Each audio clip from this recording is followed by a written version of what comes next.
స్వామివారి 99వ జయంతి పరబ్రహ్మోత్సవాలు జరుపుకుంటున్నాం. అందులో భాగంగా ఒకరోజు గడిచిపోయింది, మరి రెండో రోజులకి ప్రవేశించాం.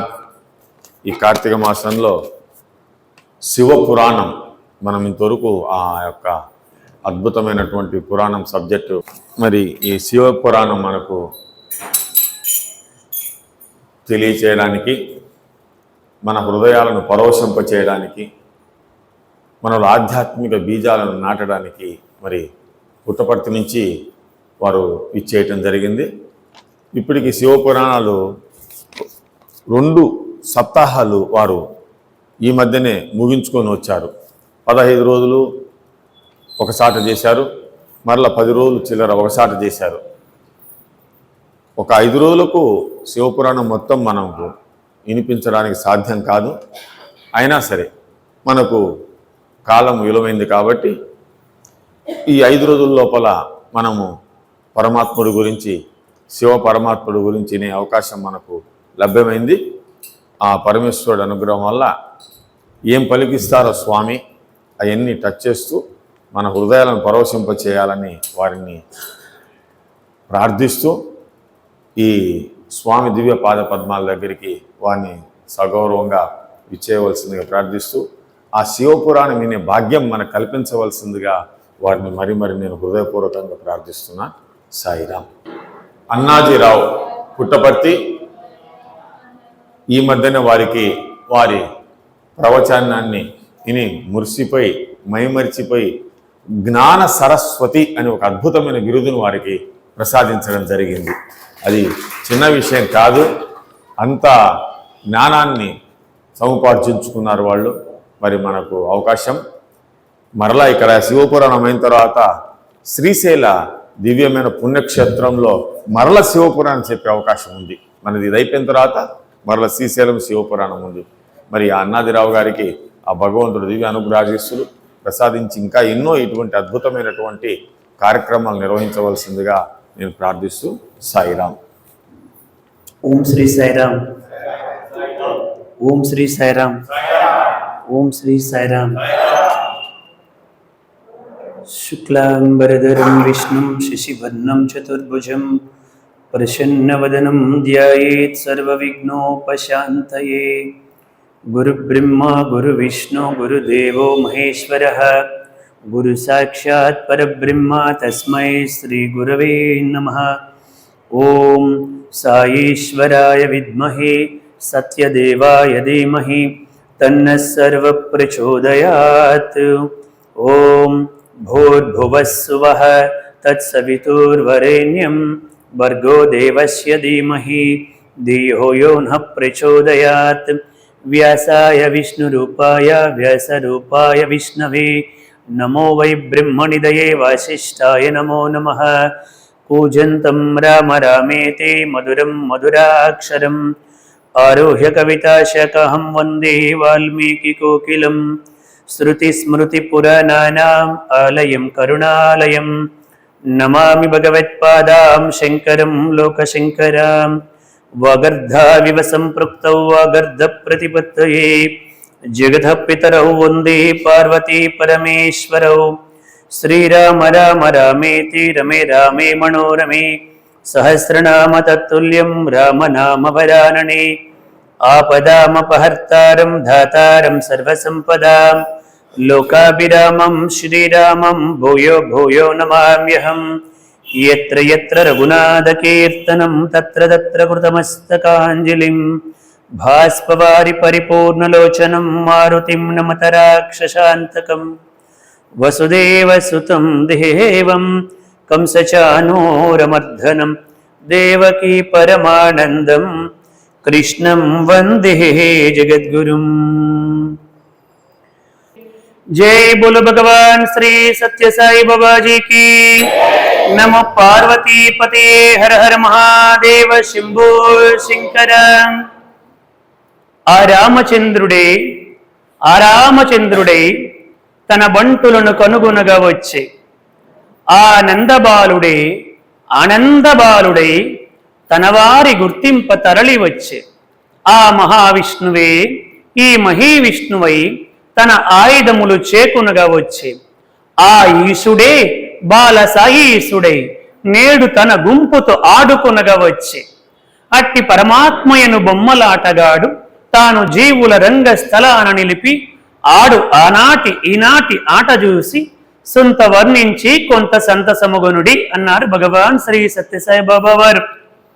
ఈ లోకములో ఏ మందిరములోనైనా ఏ భక్తులకైనా శ్రీరామనవమి జరిగితే శ్రీరామచంద్రమూర్తికి సంబంధించినటువంటి విషయాలు అని అనుకుంటారు.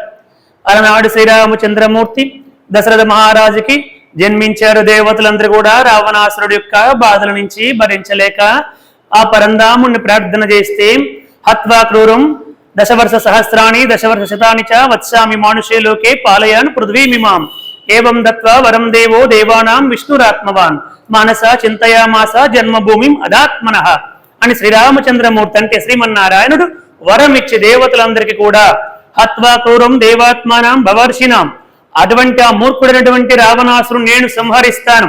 దశవర్ష సహస్రాణి దశవర్ష శతాని చ 11,000 సంవత్సరాల పాటు ఈ భూమండలాన్ని నేను పరిపాలిస్తాను అని శ్రీమన్నారాయణుడు దేవతలకి వరాన్నిచ్చి జన్మించాడు అని ఆ రామచంద్రమూర్తికి భక్తితో శ్రీరామనవమి ఉత్సవాలు చేస్తారు.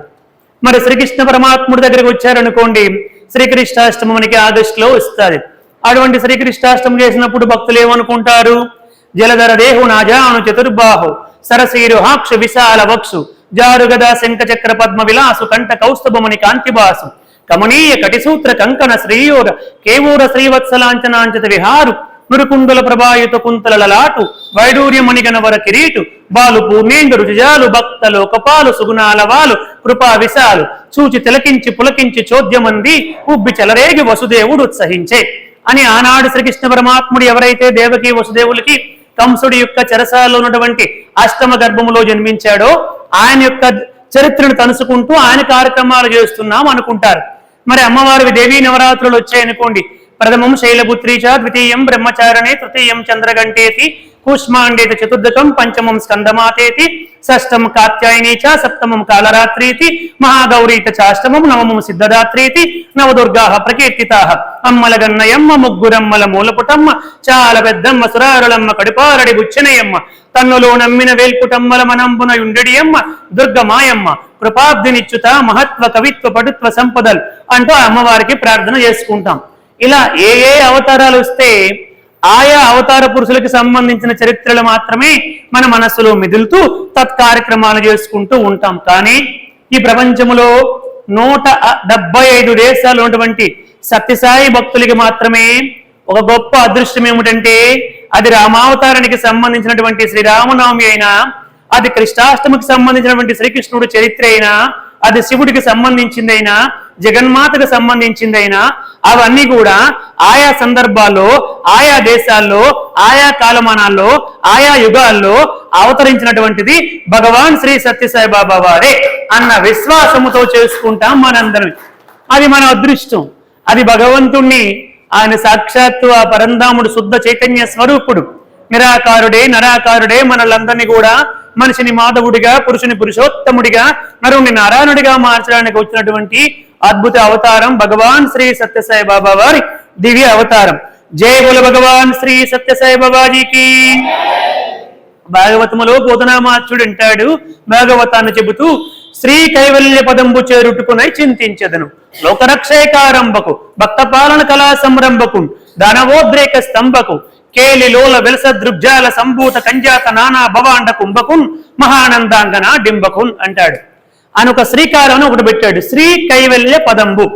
కైవల్యం అని చెప్పంటే పునరావృత్తి సహితమైనటువంటిది, శ్రీ కైవల్యం అని చెప్పంటే పునరావృత్తి రహితమైనటువంటిది. అంటే మనం చూసాము జైవిజులు ఇద్దరు కూడా ఎక్కడున్నారు? వైకుంఠములో ఉన్నారు. శ్రీమన్నారాయణుడికి ద్వారపాలకులుగా చాలా గొప్ప పదవి కదా అది. మరి అంత గొప్ప పదవులు ఉన్నటువంటి జైవిజులు కూడా సనక సనందనాథులు శాపం పెడితే భూలోకంలో ఏమై పుట్టారు? రావణాసురుడు కుంభకర్ణుడిగా, హిరణ్యకశిపులుగా, శిశుపాల దంతావక్తులుగా 3 అవతారాలు ఎత్తవలసిన పరిస్థితి వచ్చింది. అంటే వైకుంఠానికి వెళ్ళినప్పటికీ కూడా మరలా శాపం పెడితే భూలోకంలో పుట్టవలసిన పరిస్థితి ఏర్పడింది. శ్రీ కైవల్యానికి కనుక చేరితే మరలా పునరావృత్తి రహితమైనటువంటి జన్మ ఉండదు. శాశ్వత సాహిత్యాన్ని పొందుతామని చెప్పి మనకి శాస్త్రం చెబుతుంది. అందుకని పోతనేమన్నాడు, కైవల్యానికి కాకుండా శ్రీ కైవల్య పదంబు చేరుటుకునై చింతించదన్. నేను ఆ శ్రీ కైవల్యాన్ని చేరుకోవడం కోసం ఆ శ్రీమన్నారాయణుణ్ణి చింతిస్తున్నాను అన్నాడు. దానినే సత్యసాయి పరమాత్ముడు ఓటంకిస్తూ ఏమన్నారు, శ్రీ పుట్టపర్తి నిలయుడు కాపాడును నిన్నునెప్పుడు కరుణాకరుడై చేపట్టి నిన్ను బ్రోచును ఏ పట్టును విడువకుండా ఏలును నిన్ను అన్నారు భగవాన్ శ్రీ సత్యసాయి బాబా వారు. ఆయన కూడా శ్రీ పుట్టపర్తి అన్నారు. పుట్టపర్తి అనొచ్చు కదా, శ్రీ పుట్టపర్తి నిలయుడు ఆయన చెప్పినటువంటి పద్యం ఇది. శ్రీ పుట్టపర్తి నిలయుడు కాపాడును నిన్నునెప్పుడు కరుణాకరుడై చేపట్టి నిన్ను బ్రోచును ఏ పట్టును విడవకుండా ఏలును నిన్ను.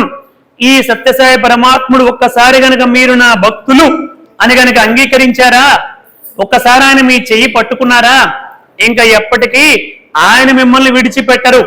మీరు ఒకవేళ ఏమైనా కష్టాలో బాధలో నష్టాలో సమస్యలో నిందలో నిష్ఠూరాలో అవమానంలో భరించలేక ఆయనకి దూరంగా జరిగిన ఆయనైతే ఒకసారి నా భక్తుడు వీడు అని టిక్కు పెట్టాడా, ఇంకా ఎప్పటికీ మనల్ని వదిలిపెట్టాడు అని చెప్పాడు.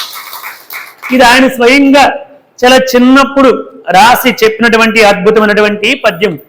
చేతులారంగ శివుని పూజింపడేని నోరు నొవ్వంగ హరికీర్తి నుడువడేని దయ సత్యంబులోనుగా తలపడేని కలుగు నేటికి తల్లుల కడుపు చేటు అంటాడు.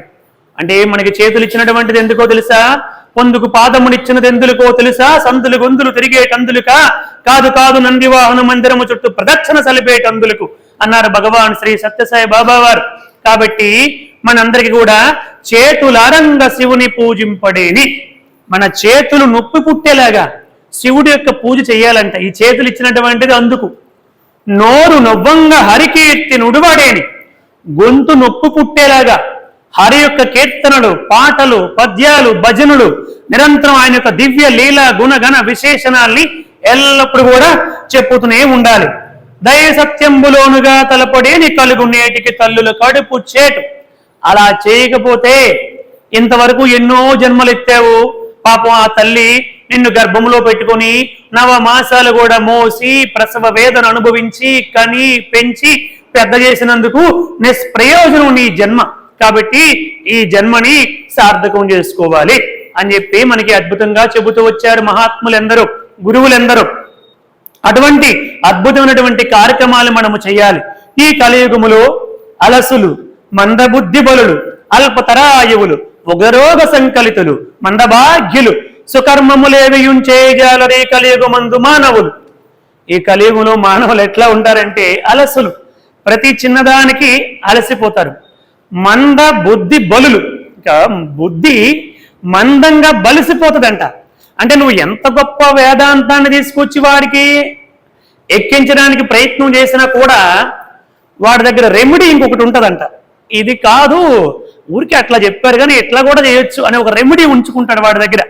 మంద బుద్ధి బలులు అల్పతరాయువులు, ఎప్పుడు పోతారో తెలియదు, ఎవరికి గ్యారంటీ లేదు. ఏదో మనం పంతులు గారి దగ్గరికి వెళ్ళినప్పుడు నమస్కారం చేస్తే శతమానం భవతి శతాయు పురుష శతేంద్రియ ఆయుష్యేవేంద్రియ ప్రతిష్టతి అని ఆశీర్వదిస్తారు. మనం అనడం బాగుండదు కానీ ఆశీర్వదించడానికి గ్యారంటీ లేదు, ఆశీర్వదించబడేవాడికి గ్యారంటీ లేదు. కాబట్టి స్వామి ఏమన్నారు, ఇవేవి కూడా గ్యారంటీ లేదు నాయన. బాల్యమందో యవనమందో ముదమయందో లేక ముసలినో ఎప్పుడో విడిచేది వెరికలేదు. ఊరినో అడవినో ఉదక మధ్యంబునో ఎక్కడో విడిచేది ఎరుకలేదు. మరణమే నిశ్చయం అది మానవునకు బుద్ధిమంతుడు తన దేహం ఉన్నప్పుడు తన్ను తా తెలిడ సత్యమగును అన్నారు భగవాన్ శ్రీ సత్యసాయి బాబా వారు.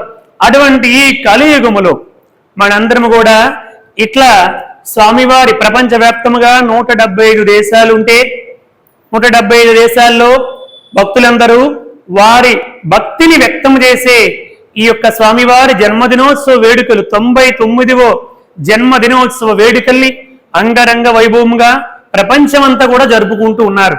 అయితే ఈ యొక్క కంబములో ఉన్నటువంటి ఇంకా ప్రత్యేకత ఏమిటంటే స్వామి దయతో అక్కడ ఒకరోజు అంగరంగ వైభవంగా జరుపుకుంటారు. ఇంకా కొంతమంది కొంచెం సాహసం చేస్తే 3 రోజులు అంగరంగంగా జరుపుకుంటారు. ఎక్కడ 14 రోజులు 15 రోజులు చేసినటువంటి వాళ్ళు ఎక్కడా లేరు. మీ అందరికీ చాలా చాలా కృతజ్ఞతలు. ఇటువంటి కార్యక్రమానికి సహకరించినటువంటి భక్తులకి, ఇటువంటి కార్యక్రమాలు ఇంకా ఎల్లప్పుడూ కూడా జరగాలి, ఇటువంటివి ఎల్లప్పుడూ కూడా ఉండాలి అని సంకల్పిస్తూ ఎంతో తపన పడుతూ నేను తరించడమే కాదు మా ఊర్లో వాళ్ళు, నా తోటి వాళ్ళు ఈ జ్ఞానాన్ని తెలుసుకోవాలి, భగవంతుడి సేవలో ఈ జన్మని సార్థకము చేసుకోవాలని ఎంతో తపనతో సంకల్పం చేస్తూ అహర్నిశలు శ్రమిస్తున్నటువంటి మన కన్వీనర్ గారు కృష్ణమోహన్ గారికి హృదయపూర్వక కృతజ్ఞతలు. అందుకని స్వామి ఏమన్నారంటే, ఈ కలియుగంలో మీరు తపస్సులు చేయలేరు, యజ్ఞాలు చేయలేరు, యాగాలు చేయలేరు, గొప్ప గొప్ప కార్యక్రమాలు ఏవి కూడా చేయలేరు. నా కార్యక్రమాలు బాగా జరగాలని చేయాలని తపన పడడమే తపస్సు అన్నారు భగవాన్ శ్రీ సత్యసాయి బాబా గారు. ఇప్పుడు వీళ్ళు పడుతున్నది ఏమిటి? తపన. అటువంటి తపన ఉండడం వల్లే ఇంత గొప్ప కార్యక్రమాలు జరుగుతున్నాయి. స్వామివారి యొక్క దివ్య అనుగ్రహము ఇక్కడ ఉన్నటువంటి వాళ్ళందరిపైన కూడా పడాలనేది వారి తపన. మరి స్వామి దివ్య అనుగ్రహం ఆయన కూడా మీరందరూ కూడా సహకరించబట్టి వారు కూడా చేస్తున్నారు, భక్తులందరూ కూడా సహకరిస్తున్నారు. మీ అందరికీ చక్కగా వినమని వారు సంకల్పించారు. సుబ్బారావు గారు కూడా చాలా అక్కడ కార్యక్రమాలన్నీ కూడా వెంకటేశ్వర స్వామి ఆలయంలో ఇంతకు పూర్వం కూడా కార్యక్రమాన్ని పెట్టారు 5 రోజులు. ఇంకా మొన్న పాపం 10వ తేదీన ముక్కోటి ఏకాదశికి నాకు రమ్మని పిలిచారు. నాకు మా ఊరు వెళ్ళే కార్యక్రమం ఉండి నేను రాలేకపోతున్నానని చెప్పడం జరిగింది. శ్రీ సోమనాథంచ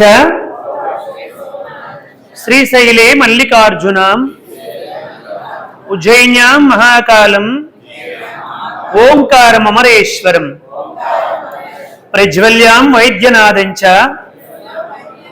డాకిన్యాం భీమశంకరం సేతు బందేతు రామేశం నాగేశం దారుకావనే వారణాస్యాంతు విశ్వేశం త్రయంబకం గౌతమీతటే హిమాలయేతు కేదారం వృష్ణేశంచ శివాలయే. నమ పార్వతీపతియే హర హర మహాదేవ శంభో శంకర. పరమ పవిత్రమైనటువంటి ఈ శివపురాణాన్ని, ఈ శివపురాణంతో పాటు అష్టాదశ పురాణాలన్నీ కూడా నైమిసారణ్యములో సూతుడు సౌనికాది మహామునులకి ఒకానొకప్పుడు దీర్ఘ సత్రయాగం, దాదాపు 1000 సంవత్సరాల పాటు గొప్ప సత్రయాగం జరిగింది. కలియుగ ప్రారంభములో ఎక్కడ జరిగింది? నైమిసారణ్యంలో జరిగింది. అప్పుడు 88,000 మంది ఋషులందరూ కూడా ఈ యొక్క దీర్ఘ సత్రయాగంలో పాల్గొన్నారు. ఎంతమంది అండి? 88,000 మందికి. ఇప్పుడు ఒక్కరికి చెప్పడానికే మనకి మైక్ పని చేయకపోతే ఎంత ఇబ్బంది పడ్డామో మనం చూసాం. 88,000 మందికి సూతుడు ఒక ప్రదేశంలో, నైమిసారణ్యంలో ఒక ప్రదేశంలో కూర్చొని అంతమందికి వినిపించేలాగా చెప్పాడంటే అది దైవ అనుగ్రహం వల్ల చెప్పగలిగాడు. వాళ్ళకి ఆ దైవ శక్తి ఉంది కాబట్టి, ఆ తపోశక్తి ఉంది కాబట్టి, సాధనా చతుష్టయ సంపత్తి ఉంది కాబట్టి వాళ్ళు వినగలిగారు. అలా ప్రారంభం చేశాడు ఈ యొక్క శివపురాణాన్ని. అష్టాదశ పురాణాలు మీకు ఇంతకు పూర్వం చెప్పాను. మద్వయం బద్వయం చైవ భ్రత్రయం వ చతుష్టయం అనాపలింగ కూస్కాని పురాణాన్ని పృథక్. మాతో 2 పురాణాలు, మత్స్య పురాణము, మార్కండేయ పురాణము. బాతో 2 పురాణాలు, భవిష్యత్తు పురాణము, భాగవత పురాణము. బ్రాతో 3 పురాణాలు, బ్రహ్మ పురాణము, బ్రహ్మాండ పురాణము, బ్రహ్మ వైవర్త పురాణము. వాతో 4 పురాణాలు, వాయు పురాణము, వరాహ పురాణము, విష్ణు పురాణము, వామన పురాణము. ఆతో అగ్ని పురాణము, నాతో నారద పురాణము, పాతో పద్మ పురాణము, లింతో లింగ పురాణము, గాతో గరుడ పురాణము, కూతో కూర్మ పురాణము, స్కాతో స్కాంద పురాణము. వెరసి ఇవన్నీ అష్టాదశ పురాణాలు, 18 పురాణాలు. ఇవన్నీ కూడా వేదవ్యాసుడు రచించాడు. అయితే ఈ పురాణాన్ని శివపురాణం అని ఎక్కడా ఉండదు. ఏమని ఉంటుంది? వాయు పురాణము అని చెప్పి ఉంటుంది. వాయువుకి శివుడికి అభేదము. అందుకని శివుడి యొక్క అంశ వాయువు ద్వారా మనకి ఆంజనేయ స్వామి వారిగా జన్మించాడు. రామాయణం చెప్పినప్పుడు మీకు అవన్నీ కూడా చెప్పాను ఆ విషయాలు. అందుకని దీన్ని ఏమంటారు? వాయు పురాణము అని చెప్పి అంటారు. ఈ పురాణాన్ని చెబుతూ సూతుడు సౌనికాది మహామునులకి చెప్పడం ప్రారంభించాడు. వారందరూ అనేక ప్రశ్నలు అడిగారు. అందులో భాగంగా ఆ శివుడి యొక్క దివ్య లీలా గుణగణాల్ని మాకందరికీ తెలియపరచండి అని చెప్పి ప్రార్థన చేస్తే సూతుడు చెప్పాడు, నాయన ఈ పురాణాన్ని నాకు వేదవ్యాస మహర్షి తెలియపరిచారు. మా గురువైనటువంటి వ్యాసుడు చెప్పారు. ఆయన చెప్పినటువంటి పురాణాన్ని మీకు యథాతథంగా చెబుతున్నాను. ఈ వ్యాసుడికి ఎవరు చెప్పారు? సనత్ కుమారుల వారు చెప్పారు. సనత్ కుమారుల వారికి ఎవరు చెప్పారు? నందీశ్వరుడు చెప్పాడు. నందీశ్వరుడికి ఎవరు చెప్పారు? పరమేశ్వరుడు చెప్పాడు. ఇది ఆర్డర్. పరమేశ్వరుడేమో నందీశ్వరుడికి చెప్పాడు, నందీశ్వరుడేమో సనత్ కుమారుడికి చెప్పారు, సనత్ కుమారులేమో వేదవ్యాసుడికి చెప్పారు, వేదవ్యాసుడేమో సూతుడికి చెప్పారు, సూతుడేమో సౌనికాది మహాములకు చెప్పాను, స్వామి దయతో నేను మీకు చెప్తున్నాను ఇక్కడ. ఇది దీని తాలూకా ఆర్డర్. సరే, ఇది ప్రారంభం చేస్తూ అనేక శివుడి యొక్క గొప్ప దివ్యలీల గుణగణాలని ప్రారంభం చేస్తూ వీళ్ళందరూ కూడా అడిగారు, అసలు ఏది గొప్పది, ఏది శాశ్వతమైనటువంటిది, ఏది పరబ్రహ్మం అని చెప్పి అడిగితే అప్పుడు చెప్పారు. అంటే మనం అర్థం చేసుకోవలసింది, ఒక్కొక్క కల్పానికి పరమేశ్వరుడే అధిష్టాన దేవతగా ఉంటాడు, ఒక్కొక్క కల్పానికి శ్రీమన్నారాయణుడు అధిష్టాన దేవతగా ఉంటాడు, ఒక్కొక్క కల్పానికి జగన్మాతే సమస్తానికి కారణం అని చెప్పి ఉంటుంది. ఏతావాత అర్థం ఏమిటంటే ఇదంతా కూడా ఒకే పరబ్రహ్మ స్వరూపం అని చెప్పడమే దీని తాలూకు అంతరార్థం. కాబట్టి ఈ కల్పానికి వచ్చేసరికి పరమేశ్వరుడు అధిష్టాన దేవత. ఇప్పుడు మనం ఉన్నటువంటిది ఏమిటి? పరమ పవిత్రమైనటువంటి కార్తీక మాసం. ఈ కార్తీక మాసములో ఆ పరమేశ్వరుడే అలనాడు భరద్వాజ మహర్షి తపస్సు చేస్తే శ్రీమతి ఈశ్వరామ పెద వెంకమరాజుల పుణ్య దంపతులకి భగవాన్ శ్రీ సత్యసాయిబాబా గారుగా జన్మించారు. అటువంటి స్వామివారి యొక్క దివ్య చరిత్రని మనందరం చెప్పుకుంటూ ఉన్నాం. అప్పుడు ఆయన అంటాడు, ఎవరు గొప్ప అన్నిటికన్నా చెప్పంటే నాయన, మహాదేవుడు వల్ల ఈ లోకం అంతా కూడా పుట్టకముందు, ఈ 14 లోకాలేవి కూడా లేకముందు, అంటే ప్రతి 43,20,000 సంవత్సరాలకి ఒకసారి ఈ లోకం అంతా కూడా నైమిత్తిక కల్పమని, అంటే నైమిత్తిక ప్రళయం అని ఒక ప్రళయం వస్తుంది. 4 యుగాలు అయిపోయిన తర్వాత, కలియుగం అయిపోయిన తర్వాత కూడా ఒక ప్రళయం వస్తుంది, చిన్న ప్రళయం అంటారు దాన్ని. ఇటువంటివి 1000 మహాయుగాలైతే బ్రహ్మదేవుడికి ఒక పగలు, అప్పుడు వచ్చేది పెద్ద జలప్రళయం అన్నమాట, చాలా గొప్ప ప్రళయం అది. అటువంటి ప్రళయం అయిన తర్వాత ఆ పరంధాముడి నుంచి ఈ సృష్టి అంతా ప్రారంభం అవుతుంది. అటువంటి మహాదేవుడి నుంచి బ్రహ్మదేవుడు, విష్ణువు, రుద్రుడు, ఈశ్వరుడు, సదాశివుడు అని చెప్పి ఆ మహాదేవుడి నుంచి జన్మిస్తారు. అలా ఆ పరంధాముడు ఈ సృష్టిని ప్రారంభించాడు. అలా ప్రారంభిస్తున్నటువంటి ప్రారంభ సమయంలో శ్వేతవరాహ కల్పం ప్రారంభం అయ్యింది. బ్రహ్మదేవుడు శ్రీమన్నారాయణుడు యొక్క నాభి కమలములో నుంచి జన్మించాడు. జన్మించిన తర్వాత అప్పుడప్పుడే కొంచెం కొంచెం కొంచెం సృష్టిని అభివృద్ధి చేసుకుంటూ వచ్చాడు బ్రహ్మదేవుడు. ఇది ప్రతి 1000 మహాయుగాలకు ఒకసారి జరుగుతూనే ఉంటుందండి. అటువంటి కల్పాలు ఇప్పటికి ఎన్నో వెళ్ళిపోయేవి. ఇప్పటికి ఎందరో బ్రహ్మలు వెళ్ళిపోయారు. 8 మంది బ్రహ్మలు ఇంతవరకు వెళ్ళిపోయారు. ఇప్పుడు రేపు రాబోయే బ్రహ్మ నవమ బ్రహ్మ ఆంజనేయ స్వామిని మనకి పురాణాలు చెబుతున్నాయి. 7 బ్రహ్మలు వెళ్ళిపోయారు. ఇప్పుడు నడుస్తున్నది 8వ బ్రహ్మ, తర్వాత రాబోయేవాడు నవమ బ్రహ్మ. సరే, ఆ ప్రారంభ దశలో ఒక విచిత్రం జరిగిందంట. కొద్దిమంది సృష్టి మాత్రమే జరిగింది. బ్రహ్మదేవుడు హంసవాహనారూఢుడై ఒకసారి తన సృష్టి ఎలా ఉందో చూడాలని సంకల్పించుకుని హంసపైన ఎక్కి ప్రయాణం చేస్తూ ఉన్నాడు. 14 లోకాల, భూలోక, భువర్లోక, సువర్లోక, మహర్లోక, జనోలోక, తపోలోక, సత్యలోక, అతల, వితల, సుతల, రసాతల, మహాతల, తలాతల, పాతాల అన్ని లోకాలకి విహరిస్తూ చూస్తున్నాడు. ఏమయ్యా, అందరూ బాగున్నారా? సృష్టి బాగా నడుస్తుందా? అన్ని బాగున్నాయి కదా అని అందరినీ అడుగుతూ అడుగుతూ అడుగుతూ వచ్చాడు. అందరూ కూడా బ్రహ్మగారు రావగానే లేచారు, నమస్కరించారు, గొప్పగా గౌరవించారు. అలా నడుస్తూ ఉంది. అలా వెళ్ళి వెళ్ళి వెళ్ళి ఎక్కడికి వెళ్ళాడు? వైకుంఠానికి వెళ్ళాడు ఈ యొక్క బ్రహ్మదేవుడు. వైకుంఠానికి వెళ్ళగానే శ్రీమన్నారాయణుడు శేషతల్పంపై ఆనందముగా ఆ యొక్క యోగ నిద్రలో ఉన్నాడు మన భాషలో. అటువంటి పరిస్థితుల్లో బ్రహ్మదేవుడు చూసి ఆ యొక్క విష్ణుమూర్తిని చూసి, రానాయన కుమారా, చాలా కాలానికి వచ్చావురా, వచ్చి ఇక్కడ కూర్చో, ఎవరక్కడ? బ్రహ్మదేవుడు వచ్చాడు, అతనికి గొప్ప ఆసనాన్ని వేయండి అని చెప్పి ఆజ్ఞాపించాడు. గొప్ప ఆసనాన్ని వేశారు. బ్రహ్మదేవుడు అన్నాడు, నువ్వు నాకు తండ్రివేమిటి, నేనే నీకు తండ్రిని, నా వల్ల కదా ఈ సృష్టి అంతా కూడా ప్రారంభమైంది అని బ్రహ్మదేవుడు అన్నాడంట.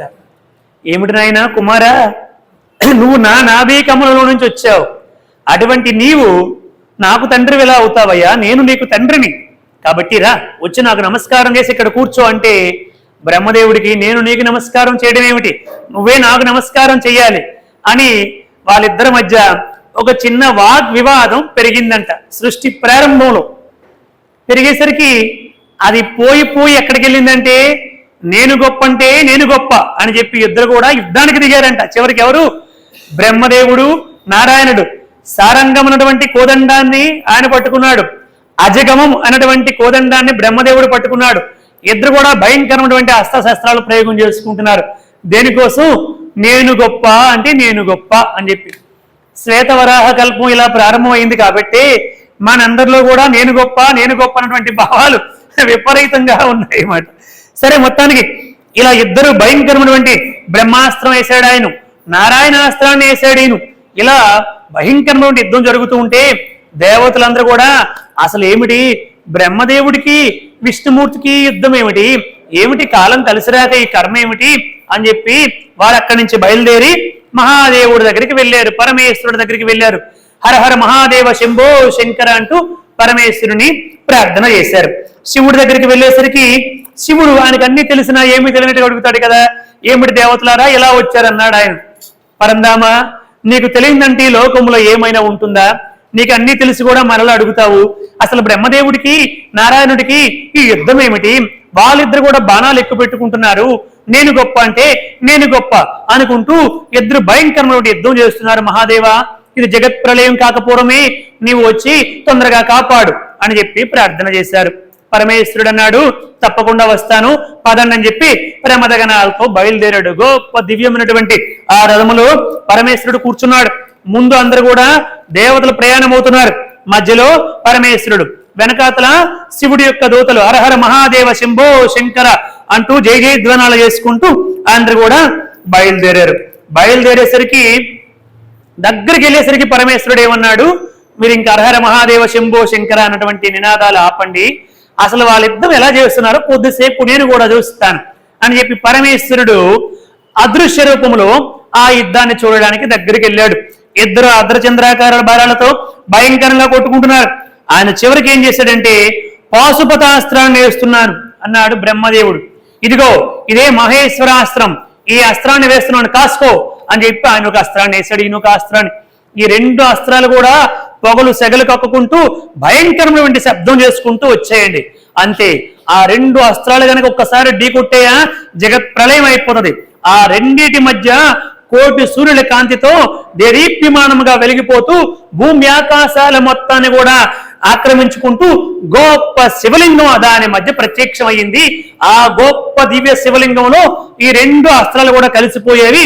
అదే ఈ శ్వేత వరాహ కల్పానికి మొట్టమొదటి శివలింగం. అదే అరుణాచలంలో వచ్చినటువంటి అగ్నిలింగం మాటలు. అది మొట్టమొదటి శివలింగం అరుణాచలంలో అగ్నిలింగంగా మొట్టమొదట ఏర్పడింది మాట. కోటి సూర్యుల కాంతితో దీప్యమానముగా వెలిగిపోతూ ఈ రెండు అస్త్రాలు అందులో కలిసిపోయేవి. కలిసిపోయేసరికి ఆశ్చర్యపరి వీళ్ళందరూ కూడా కళ్ళు బయటలు గమ్మేసాయి. ఆనాడు వాళ్ళకి అంత శక్తి ఉంది కాబట్టి తట్టుకోగలిగారు. ఒక్క సూర్యుడినేమో అందరం కూడా చూడలేము. అన్ని కోట్ల సూర్యుల కాంతితో వెలిగిపోతూ ఉంటే ఆ రెండు అస్త్రాలు అందులో కలిసిపోతే ఇప్పుడు వీళ్ళిద్దరు అక్కడికి వచ్చారు. ఏమిటి ఈ లింగం ఎక్కడి నుంచి వచ్చింది, దీని ఆది ఏది, అంతం ఏమిటి అని చూస్తూ ఉంటే అప్పుడు ఆకాశవాణి చెప్పింది, నారాయణ బ్రహ్మదేవ, మీరిద్దరు కూడా నేను గొప్ప అంటే నేను గొప్ప అనుకుంటూ ఇద్దరు వాగ్వివాదాలు చేసుకుంటున్నారు కదా, మీరిద్దరిలో ఎవరు గొప్ప నేను చెబుతాను. మీలో ఎవరైనా నా ఆదిని చూసిరండి, ఇంకొకరు ఎవరైనా నా ఊర్ధ్వభాగాన్ని చూసిరండి. అలా ఎవరైతే ముందు చూసి వస్తారో వారే గొప్ప అని చెప్పి ఆకాశవాణి చెప్పింది. చెప్పేసరికి వెంటనే బ్రహ్మదేవుడు ఆ హంసవాహనారూఢుడై రివును పైకి వెళ్ళిపోయాడు. నారాయణుడు శ్వేతవరాహ రూపాన్ని ధరించి భూమిని అంతా కూడా తవ్వుకుంటూ ఆదిని చూస్తానని చెప్పి కిందకి వెళ్ళాడు. ఇలా ఇద్దరు వెళ్తున్నారు. కొన్ని సంవత్సరాలు గడిచిందంటండి. గడిచినప్పటికీ కూడా వాళ్ళకి ఈయనకి ఆది దొరకలేదు, ఆయనకి ఊర్ధ్వ భాగం దొరకలేదు. దొరకకపోతే ఇంక ఈయన నిరాశ చెంది నారాయణుడు వెనక్కి వచ్చేసాడు. దీని మూలం ఎక్కడో తెలుసుకోవడం నా వల్ల కాదు, నేను వాటమును అంగీకరించేస్తాను, యథాస్థానానికి వచ్చేస్తానని ఆయన యథాస్థానానికి వచ్చేశారు. బ్రహ్మదేవుడు పాపం వెళ్తూ అలసిపోయి సొలసిపోతూ ఇంకా ఆయన కూడా నిరాశ విపరీతంగా ఎక్కువైపోయిన దశలో ఆ పైనుంచి ఒక చాతక అంటే ఒక పుష్పం ఒకటి కిందకి పడుతుంది. దాన్ని మన భాషలో చెప్పాలంటే మొగలి పువ్వు కిందకి పడుతుంది. బ్రహ్మదేవుడు ఆశ్చర్యపోయి, మొగలి పువ్వా, నేనే ఇంతకాలం పాటు ప్రయాణం చేస్తే ఇక్కడికి రాగలిగాను, నువ్వు నాకంటే పైనుంచి పడుతున్నావంటే అసలు నువ్వు ఎక్కడి నుంచి వస్తున్నావు, ఈ పైకి ఎలా వెళ్ళగలిగేవు అని అడిగాడు బ్రహ్మదేవుడు. అడిగితే ఆ మొగలి పువ్వు చెప్పింది, బ్రహ్మదేవ, భూలోకములో ఒక మహాభక్తుడు భగవంతుణ్ణి భక్తితో అర్చించి అక్కడ పుష్పాలు వేశాడు. ఆ మహాదేవుడు సంతోషపడి వాడి భక్తికి సంతృప్తి చెంది ఆ పుష్పాన్ని తీసుకుని నెత్తి మీద పెట్టుకున్నాడు. ఆ విధంగా నేను ఆయన నెత్తి మీదకి వెళ్ళానని చెప్పి మనది ఒకసారి గట్టిగా కరతాళధ్వనులు చేయండి. అంటే మనం భక్తితో భగవంతుడు సంతృప్తి చెందేలాగా భక్తితో మనము చేసినటువంటి పూజని భగవంతుడు స్వీకరిస్తున్నాడని చెప్పి ఈ విధముగా మహాదేవుడి లోకానికి తెలియపరిచాడు అన్నమాట. చూసారా, అది విగ్రహమే కదా, దానికి వినిపిస్తుందా, కనిపిస్తుందా? ఏదో మనం మొక్కుబడిగా చేస్తున్నాం, హస్తయోర్ఘ్యం సమర్పయామి, పాదయోర్ఘ్యం సమర్పయామి అనుకుంటే ఏదో మొక్కుబడిగా చేసాం అనుకోండి, అది తంతే అయిపోతుంది. అలా కాకుండా ఆ పరంధాముడు ఇక్కడ ఉన్నాడు, వింటున్నాడు, స్వీకరిస్తున్నాడు అన్న భక్తితో చేస్తే తప్పకుండా ఆయన స్వీకరిస్తాడు అన్నమాట. ఆయన స్వీకరించాడు. ఇప్పుడు నేను పడి చాలా సంవత్సరాలు అయ్యింది, అక్కడి నుంచి ఇలా కిందకి వస్తూ ఉన్నాను. కానీ ఎందుకోసం వచ్చానో తెలుసా? నువ్వును శ్రీమన్నారాయణుడు నేను గొప్ప అంటే నేను గొప్ప అనుకుని యుద్ధం చేస్తున్నారు కదా, ఆ మహాదేవుడికి నవ్వు వచ్చి ఆ నవ్వుతో ఒకసారి తల ఊపారు, అక్కడి నుంచి నేను కింద పడిపోయినయ్యా అని చెప్పి అన్నది ఆ యొక్క మొగలి పువ్వు. ఓసి మొగలి పువ్వా, ఆ పైకి వెళ్ళడం ఏమిటి, ఆయన నవ్వడం ఏమిటి, కింద పడిపోవడం ఏమిటి? సరే, మొత్తానికి ఏదో జరిగింది, నాకు ఒక చిన్న సహాయం చేయవా అన్నాడు బ్రహ్మదేవుడు. చతుర్ముఖ బ్రహ్మదేవుడివి, అప్పటికి పంచముఖాలండి, పంచముఖ బ్రహ్మదేవుడివి, నీకు నేను సహాయం చేయగలుగుతానా? ఏం చేయగలుగుతానో చెప్పంటే ఏమి అనుకోకు, ఇప్పుడు కిందకి వెళ్తాను. కిందకి వెళ్ళాక అక్కడ అందరూ దేవతలు ఋషులు అందరూ కూడా అడుగుతారు, ఆకాశవాణి అడుగుతాది.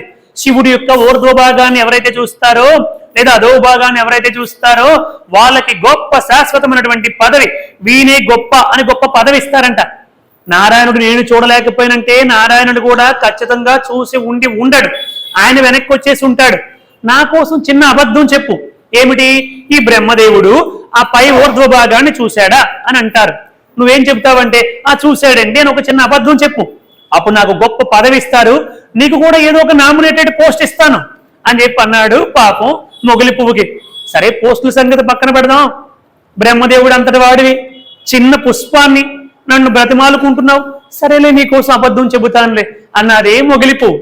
ఇలా వీళ్ళ సంభాషణ పూర్తయింది లేదో పైనుంచి ఒక కామధేనువు గోమాత రేవుని కిందకు వస్తుంది.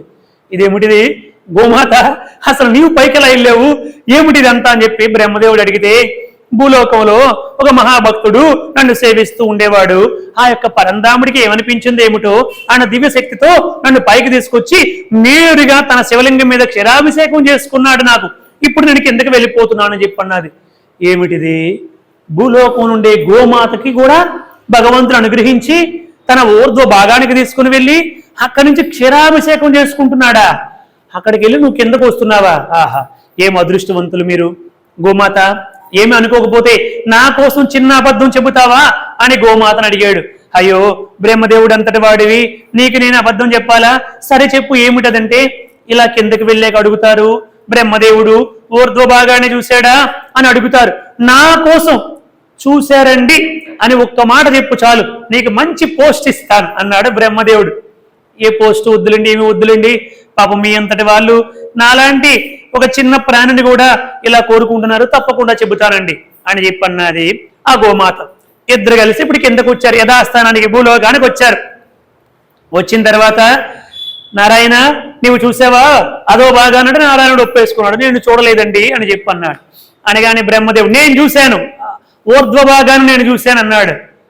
ఎట్లా అవుతుంది ఊర్ధ్వ భాగాన్ని చూశారని చెప్పంటే దేవతలు అందరూ కూడా ప్రత్యక్షం అయ్యారు, అదృశ్యలోపం ఉన్నటువంటి వాళ్ళందరూ కూడా.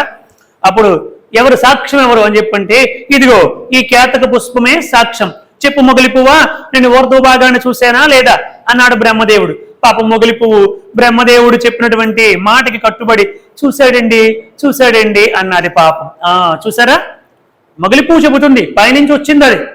ఇప్పుడు మీరు చూశారు కదా, పైనుంచి వచ్చింది, ఆ మొగలి పువ్వు నాకంటే పైన ముందే ఉంది, అది చెప్పింది అన్నాడు బ్రహ్మదేవుడు. అప్పుడు అందరూ ఆశ్చర్యపోయారు, నారాయణుడు ఆశ్చర్యపోయాడు, దేవతలు అందరూ ఆశ్చర్యపోయారు. ఒక సాక్ష్యం చెల్లదయ్యా అన్నారు, అందుకే రెండో సాక్ష్యాన్ని తెచ్చాను, ఇదిగో ఈ గోమాత చెప్పు, నువ్వు నేను ఊర్ధ్వ భాగాన్ని చూసానా లేదంటే ఆలోచించి గోమాత ఈయనకోసం నేను ఎందుకు అబద్ధం చెప్పాలని తలతోనేమో చూశాడండి, తోకతోనేమో చూడలేదని చెప్పేసింది గోమాత. వెంటనే పరమేశ్వరుడు కోటి సూర్యుల కాంతితో వెలిగిపోతున్నటువంటి ఆ యొక్క అగ్నిలింగం నుంచి ఒక్కసారి బయటకు వచ్చి అక్కడ ప్రత్యక్షమైన పరమేశ్వరుడు. గట్టిగా ఒకసారి కరతాళ చేయండి. పరమేశ్వరుడు ఒక్కసారి ఆ లింగం నుంచి ప్రత్యక్షమయ్యి, ఏమిటి బ్రహ్మదేవ, అల్పమైనటువంటి ఒక చిన్న పదవి కోసం నీవు గొప్పవాడు అనిపించుకోవాలని చెప్పి బ్రహ్మదేవుడు అయి ఉండి అబద్ధం చెబుతావా అని పరమేశ్వరుడు కోపముతో తన 2 కనుబొమ్మలు ఒక్కసారి ముడివేశాడు. అంతే, అందులో నుంచి ఆ క్రోధములో నుంచి కాల భైరవుడు ఉద్భవించాడు. భైరవ, బ్రహ్మదేవుడు అబద్ధం ఆడాడు కాబట్టి ఏ శిరస్సుతో అబద్ధం చెప్పాడో ఆ శిరస్సును తీసేయ్ అన్నాడు పరమేశ్వరుడు. అంతే, అలా తల పట్టుకుని అతడికి 5వ వైపు తల పైన కూడా ఒక శిరస్సు ఉండేదన్నమాట బ్రహ్మదేవుడికి. ఆ తలని అవలేలుగా భైరుడు పట్టుకుని తన కత్తితో నరికేశాడు. అంతే, నరికేసి తీసేశాడు 5వ శిరస్సుని. అందుకని బ్రహ్మదేవుడు ఇప్పుడు ఏమయ్యాడు? చతుర్ముఖుడు అయ్యాడు. వెంటనే పరమేశ్వరుడు పాదాల పైన పడ్డాడు. పరమేశ్వర, నన్ను క్షమించు, నా తప్పును క్షమించు అని అనేక విధాలుగా వేడుకున్నాడు. బోలా శంకరుడు కదండి. అలనాడు భస్మాసురుడు వెళ్ళి నేను ఎవడు తల మీద చేయి పెడితే వాడు భస్మం అయిపోవాలనుకుంటే ఆయన కూడా వరాన్ని ఇచ్చేశాడు. రావణాసురుడు కోరుకోని ఎన్నో కోరికలు కోరితే ఆ కోరికలన్నీ కూడా తీర్చేశాడు పరమేశ్వరుడు. అటువంటిది బ్రహ్మదేవుడు కాలు పైన పడగానే క్షమించేశాడు. నారాయణ, నీవు అబద్ధము చెప్పకుండా నిజము చెప్పావు కాబట్టి ఈ కల్పాంతము వరకు కూడా నాకంటే నీకే గొప్ప వైభోగాలు, నీకే గొప్ప ఆలయాలు, నీకే గొప్ప అర్చనలు, నీకే గొప్ప ఊరేగింపులు సమస్తము కూడా అన్ని నీకే జరుగుతాయి. సకల భోగభాగ్యాలన్నిటితో కూడా నీ మందిరాలు ఎప్పుడు కూడా కలకల కలకల ఆడిపోతూ ఉంటాయి. నాకేమో విభూతి, నీకేమో భోగభాగ్యాలు. శ్వేతవరాహ కల్పం వరకు కూడా నీవే అధిష్టాన దేవతగా నాకంటే గొప్పగా ఆరాధించబడతావని పరమేశ్వరుడు నారాయణుడికి వరాన్ని ఇచ్చాడండి. అది శివుడి యొక్క గొప్పతనం అంటే చూడండి. నారాయణుడికి అంత గొప్ప వరాన్ని ఇచ్చాడు. బ్రహ్మదేవుడిని శపించాడు కదా, బ్రహ్మదేవుడు కాళ్ళ పైన పడ్డాడు. నారాయణుడు అన్నాడు, ఆ బ్రహ్మను కూడా క్షమించి వదిలేసి పరమేశ్వర అని చెప్పంటే అతన్ని క్షమించానంటే ఇప్పుడు బ్రహ్మదేవుడు పరంధామ నన్ను క్షమించని అనేక విధాలుగా ప్రార్థన చేశాడు. నువ్వు తప్పు చేసావు కాబట్టి ఏదేమైనప్పటికీ ఈ భూలోకములో ఈ కల్పాంతము వరకు నీకు ఎక్కడా కూడా విగ్రహం గాని ఆలయం గాని పూజ గాని ఏది కూడా ఉండవు అని చెప్పి శివుడు బ్రహ్మదేవుడికి శాపం పెట్టాడు. కాళ్ళ మీద పడి ఎంతో ప్రార్థన చేశాడు కాబట్టి, పశ్చాత్తాపం చెందాడు కాబట్టి, పశ్చాత్తాపాన్ని మించిన ప్రాయశ్చిత్తం లేదు కాబట్టి పరంధాముడు మరలా సంతృప్తి చెంది 1-2 చోట్ల తప్పకుండా నీకు ఆలయాలు ఉంటాయని చెప్పన్నారు. అదే కాశ్మీర్లో, అజ్మీర్లో ఒక ఆలయం ఉంది. మరి కొన్ని ప్రత్యేకమైనటువంటి ప్రాంతాల్లో బ్రహ్మదేవుడికి ఆలయాలు ఉన్నాయన్నమాట. సరే, అలా ఆయనకు కూడా వరాన్ని ఇచ్చాడు. ఇచ్చిన తర్వాత ఇప్పుడు ఏమన్నాడు? ఇప్పుడు కేతకం వైపు చూశాడు. చూడు కేతకమా, బ్రహ్మదేవుడు ఒక నామినేటెడ్ పోస్ట్ ఇస్తాననగానే ఆయన కోసం అబద్ధం చెప్పావు కాబట్టి ఇంకా భూలోకంలో ఎప్పుడు కూడా నిన్ను ఎవరు కూడా నా పూజకి నీవు ఉపయోగపడవు అని చెప్పి ఆ మొగులి పువ్వుకి పరమేశ్వరుడు శాపం పెట్టాడు. ఇప్పుడు మొగులి పువ్వు పరమేశ్వరుడు పాదాల పైన పడి, పరమేశ్వర, నీ దర్శనము చేసిన తర్వాత ఇంకా నాకు పాపం అంటూ ఉంటుందా? నీ దర్శనంతోనే నా పాపాలన్నీ పోవాలి. బ్రహ్మ అబద్ధం చెప్పమన్నాడు కాబట్టి నేను అబద్ధం చెప్పాను, ఇందులో నా తప్పేది లేదు కాబట్టి నన్ను అనుగ్రహించు అని ప్రార్థన చేసింది. పరమేశ్వరుడి దగ్గర ఉన్నది కదా, అందుకని ఆవిడికి ఆ ధైర్యం వచ్చింది, ఆ జ్ఞానం వచ్చింది. ప్రార్థన చేసేసరికి పరమేశ్వరుడు ఎంతో సంతృప్తి చెంది, మొగులి పువ్వ నా పూజకైతే పనికిరావు గాని ఊరేగింపుల్లో, ఉత్సవాల్లో, పందిర్లో, వాటన్నింటిలో కూడా ఎవరైతే ఈ మొగులి పువ్వును పెట్టి ఆ ఊరేగింపులు గాని, ఉత్సవాలు గాని, పూజలు గాని చేస్తారో వాళ్ళకి 100 రెట్లు ఫలితం అధికంగా వస్తుంది అన్నాడు పరమేశ్వరుడు. తర్వాత వచ్చేసి ఇప్పుడు గోమాత వైపు చూశాడు. గోమాత, అబద్ధం చెప్పావు నువ్వు కూడా, బ్రహ్మదేవుడు చెప్పమన్నాడు అని చెప్పి, కాబట్టి ముఖముతో అబద్ధము చెప్పావు, తోకతో వెనక భాగముతో నిజము చెప్పావు కాబట్టి ఇక నుంచి నీ ముఖము కంటే నీ వెనక భాగమే పూజనీయమవుతుంది. నువ్వు ఎందుకంటే ఆలోచనలో పడి ఈ విధంగా చెప్పావు కాబట్టి, అందుకనే గోమాతకు ఎప్పుడు కూడా మనందరం కూడా వెనకాతల నుంచే దానం చేసినా, పూజ చేసినా, నమస్కారం చేసినా, ఏది చేసినా ఆ గోమాత యొక్క వెనక భాగం నుంచి మనం ఇవన్నీ కూడా చేస్తూ ఉంటాం. కాబట్టి గోమాత కూడా ఆనాటి నుంచి పూజనీయమైంది వెనక భాగం గుండా. ఇలా ఇచ్చిన తర్వాత బ్రహ్మదేవుడు, నాయనా పరమేశ్వర, నేను తప్పు చేశానని నేను చెప్పాను కాబట్టి, క్షమించావు కాబట్టి, ఎంతమందికి వరాలకు ఇచ్చావు కాబట్టి నాకు కూడా ఏమైనా వరాలు ఇవ్వని చెప్పంటే సరే ఇంత పశ్చాత్తాపం చెందావు కాబట్టి సృష్టి అంతటికి నువ్వే మూలకారకుడు కాబట్టి నా అనుగ్రహం చేత సృష్టి చేస్తున్నావు కాబట్టి ఇక నుంచి ఈ భూలోకములో అన్ని సందర్భాలు కూడా బ్రహ్మ అని వాడతారు. అంటే ఉదాహరణకి ఒక యజ్ఞం చేసాము అనుకోండి, ఆ యజ్ఞం చేసినటువంటి ఆయన ఏమంటారు? ప్రధాన ఋతువిక్కుని యజ్ఞ బ్రహ్మ అంటారు. వంట చేస్తే వంట బ్రహ్మ అని చెప్పంటారు. ఎవరైనా పక్కింటి వాళ్ళు ఇరిగింటి వాళ్ళు ఎవరికైనా గొడవలు వచ్చి తినేస్తే బ్రహ్మ రాక్షసులాగా తినేస్తున్నావు అని చెప్పి అంటారు. ఎవరికైనా కృష్ణమోహన్ గారు లాంటి వారికి బాగా జ్ఞానం ఉంటే అతను చాలా బ్రహ్మ జ్ఞానం అండి, చాలా గొప్ప జ్ఞానం ఉంది అని చెప్పి అంటారు. ఏ తర్వాత ఏమవుతుంది? చివరికి చెవుడు వచ్చినా వాడికి బ్రహ్మ చెవుడురా బాబు అంటారు. అంటే ఏది ఏమైనప్పటికీ బ్రహ్మ ఆనందం కలిగిన ఎట్లా చెప్పాడండి ఉపన్యాసం? పుట్టపర్తి నుంచి ఎవరో వచ్చారు కదని చెప్పాడు. బ్రహ్మానందంగా ఉందండి ఆయన ఉపన్యాసం అని నిన్నే స్మరించుకుంటారు అని చెప్పి బ్రహ్మదేవుడికి కూడా గొప్ప వరాలు ఇచ్చాడు పరమేశ్వరుడు. అలా ఇచ్చిన తర్వాత శివుడిని బ్రహ్మాది దేవతలందరూ గొప్ప నవరథ ఖచ్చిత సింహాసనంలో కూర్చోబెట్టి గొప్పగా అభిషేకించి గొప్ప కానుకలన్నీ కూడా ఇచ్చారు. పరమేశ్వరుడు ఆ కానుకలన్నీ కూడా స్వీకరించి మరలా ఆ కానుకలను వాళ్ళకి ఇచ్చేశాడు. విష్ణువుకి కౌస్తుభాన్ని, బ్రహ్మకి యజ్ఞోపవీతాన్ని, ఇంద్రునికి కిరీటాన్ని, అగ్నికి దండాన్ని ఇలా అందరికీ ఇచ్చేసి అప్పుడు చెప్పాడు మాట పరమేశ్వరుడు, నేను అవతరించి అంటే ఇక్కడ ఈ అగ్నిలింగంగా మీ ఇద్దరు సారంగమైనటువంటి కోదండాన్ని ఎక్కుపెట్టి మీరిద్దరు కూడా యుద్ధము చేస్తూ ఉంటే ఆ అజిగమము సారంగము విడిచిపెట్టినటువంటి పాశుపతాస్త్రానికి నారాయణాస్త్రానికి మధ్యలో ఈ లింగముగా ఆవిర్భవించినటువంటి రోజు మాఘమాసము చతుర్దశి అర్ధరాత్రి. నేటి నుంచి ఈ యుగాంతం వరకు ఈ కల్పాంతం వరకు కూడా దీనిని శివరాత్రి అని చెప్పి అంటారని పరమేశ్వరుడు చెప్పాడు. నేను ఆవిర్భవించినటువంటి ఈ అగ్నిలింగం ఎంత గొప్ప లింగం ఉంది కదా, దీన్ని సూక్ష్మలింగంగా మార్చేస్తున్నాను. ఇది ఇక నుంచి అగ్నిలింగంగా అరుణవర్ణంతో అవతరించాను కాబట్టి అరుణాచలం అని పిలువబడుతుంది. ఇది అగ్నిలింగంగా ఉంటుంది. కోట్లాది మంది భక్తులందరూ కూడా ఇక్కడికి వస్తారు, నా దివ్య దర్శన స్పర్శనాలు అనుభవిస్తారు. ఎంతో మందిని ఈ కల్పాంతం వరకు కూడా ఇది అనుగ్రహిస్తుంది అని చెప్పి పరమేశ్వరుడు గొప్ప వరాలు ఇచ్చాడు. సాలోక్యము, సామీప్యము, సారూప్యము, శార్సని, సాయుధ్యము అనేటువంటివన్నీ కూడా ఈ లింగాన్ని ఎవరైతే పూజ చేస్తారో వాళ్ళందరికీ కూడా అనుగ్రహిస్తానని చెప్పి పరమేశ్వరుడు చెప్పాడు.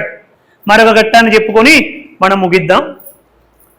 ఇలా స్వామివారు మొట్టమొదట అగ్నిలింగంగా అరుణాచలంలో అవతరించారన్నమాట. ఈ శివపురాణం అన్నటువంటిది 24,000 శ్లోకాలతో వేదవ్యాసుడు రచించాడు. 100 కోట్ల శ్లోకాలతో పరమేశ్వరుడు ముందు దీన్ని రచించాడు. 100 కోట్ల శ్లోకాలు కనీసం చూసి చదవడానికి కూడా మన ఆయుష్ ప్రమాణం సరిపోదు. చూసి చదవడానికి, నేర్చుకోవడానికి కాదు.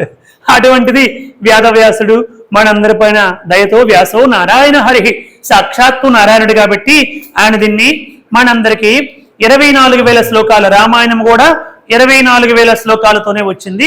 శివపురాణాన్ని కూడా 24,000 శ్లోకాలతో వర్ణించింది. అవి కాండల పేరుతో ఉంటాయి, ఇవి సంహితుల పేరుతో ఉంటాయి. ఇందులో ఒకానొక సందర్భంలో అసలు మాయ అంటే ఎలా ఉంటుంది, మన ముఖ్యమైన విషయాల్ని ఈ 5 రోజులు చెప్పుకోగలం కాబట్టి రేపటి నుంచి ఈ 12 జ్యోతిర్లింగాల్లో ముఖ్యమైనటువంటి జ్యోతిర్లింగాలను కొన్ని చెప్పుకోవడానికి మనం ప్రయత్నం చేద్దాం. సరే, ఇక్కడికి వచ్చేసరికి అసలు మాయ ఎలా ఉంటుంది అని శౌనికాది మహామునులు సూత మహర్షిని ప్రశ్నించారు. శివుడి యొక్క మాయ, శివుడి దగ్గర ఉంటే శివమాయ, విష్ణువు దగ్గర ఉంటే విష్ణుమాయ, బ్రహ్మ దగ్గర ఉంటే బ్రహ్మమాయ, జగన్మాత దగ్గర ఉంటే జగన్మాయ అని అంటూ ఉంటారు. ఆ మాయకి, ఆ మాయ అసలు ఏ విధముగా ఉంటుంది, ఈ మాయను దాటాలంటే ఏమి చేయాలి అని ప్రశ్నలు వేశారు. అప్పుడు సూతుడు చెప్పాడు, నాయనా, ఈ మాయను దాటడం సామాన్య మానవుల వల్ల ఎవరి వల్ల కూడా కాదు.